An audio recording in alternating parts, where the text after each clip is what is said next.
hapa. Wanawake wangapi nimeishi nao, lakini Mama Dani kiwango chake ni kikubwa.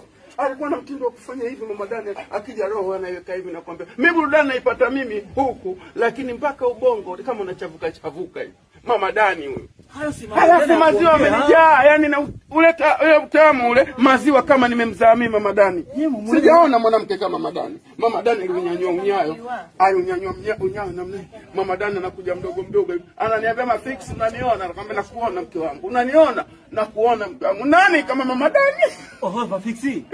Mtu akishafariki hakashifiwi tena au hivyo wewe wamkashifu. Ngoja naomba meza niwaoneshe, bado kuna vitu sijavitoa vya Mama Dani. Meza ya nini? Mama Dani aliwahi kuona tuko bafuni hiyo. Mama Dani huyo. Mama Dani alikuwa na mwendo. Mama Dani alikuwa akija mwenyewe kikanga chake na kitupapala na kuja mdogo mdogo. Naomba meza. Kama meza hamna nipeni hata dumu. Wewe wataka vitu hivyo vya nini? Wewe wataka vitu hivyo vya nini? Sisi hapa pafikiria kwenda kumsitiri marehemu hivyo.